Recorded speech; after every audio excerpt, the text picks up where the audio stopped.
এই মুহূর্তে শাহবাগে আছেন সহকর্মী মাহাদি ইসলাম ধ্রুব, সরাসরি যাচ্ছি তার কাছে।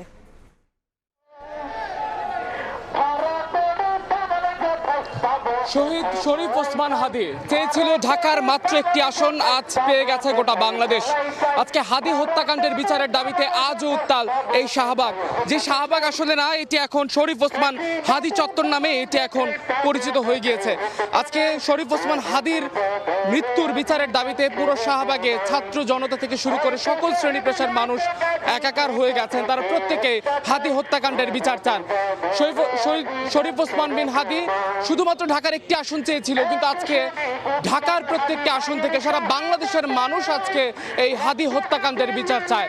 আজকে শহীদ শরীফ ওসমান বিন হাদি যেমন ছিলেন বাংলাদেশের একজন দেশপ্রেমিক নাগরিক, তেমনি ছিলেন সকল প্রকার আধিপত্যবাদের বিরুদ্ধে। তিনি একই সঙ্গে সারা বাংলাদেশে একটি স্বাধীন সার্বভৌম বাংলাদেশের প্রত্যাশায় তিনি লড়াই করেছিলেন। 24-এর গণ অভ্যুত্থানে তিনি বলিষ্ঠ ভূমিকা রেখেছিলেন এবং তারপর তিনি আসলে সাংস্কৃতিক একটি লড়াই শুরু করেছিলেন। তিনি যেটি বলতেন যে আসলে ফ্যাসিস্টদের নির্মূলের জন্য, ফ্যাসিস্টদের বিরুদ্ধে দাঁড়ানোর জন্য সাংস্কৃতিক শক্তি অনেক বড় একটি শক্তি। তাই তো তিনি ইনকালাব কালচারাল সেন্টার নামে একটি মঞ্চ তৈরি করেছিলেন ইনকালাব মঞ্চ।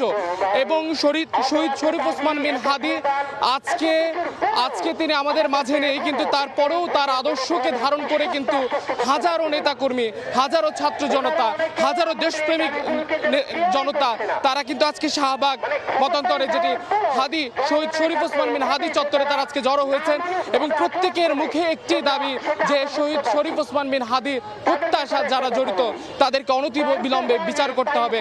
আজকে 18 তারিখ যেই সমাবেশটি সারা বাংলাদেশের মানুষ দেখেছিল, এই যে একটি ঐতিহাসিক সমাবেশ ছিল, কারণ গোটা বাংলাদেশ থেকে মানুষ এসেছিল শহীদ শরীফ ওসমান বিন হাদির জানাজায় এবং হাদিকে ভালোবেসে, দেশপ্রেমিকে হাদিকে ভালোবেসে কিন্তু আসলে লক্ষ জনতা নেমেছিল সেদিন। তারপরও তারা শান্তিপূর্ণভাবে সেদিন তারা রাজপথ ছেড়ে চলে যায়।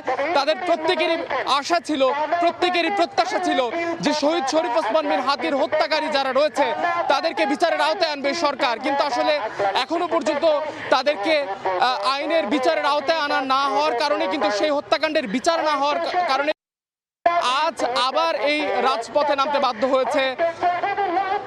তারা কিন্তু আজও রাজপথে নামতে বাধ্য হয়েছে এবং আজ থেকে কিন্তু আসলে আপনি দেখতে পাচ্ছেন যে একটি কনকনে শীত উপেক্ষা করে কিন্তু ছাত্র জনতা এখানে উপস্থিত রয়েছে এবং এখানে অনেক ছাত্র জনতার গায়ে আমরা চাদর দেখছি, কম্বল দেখছি। এই কম্বলগুলো কিন্তু আসলে শহীদ শরীফ ওসমান বিন হাদি কিনেছিল শীত বস্ত্র বিতরণ করার জন্য। আজকে সেই চাদর গায়ে দিয়ে এই শাহবাগের এই ছাত্র জনতা, শাহবাগের এই জনতা তারা কিন্তু আসলে শহীদ শরীফ ওসমান বিন হাদির মৃত্যু, যারা হত্যাকাণ্ডে যারা জড়িত তাদের বিচার প্রার্থনা করছে। তো এই ছিল শরীফ ওসমান বিন হাদি চত্বর থেকে আমার কাছে থাকা সবশেষ।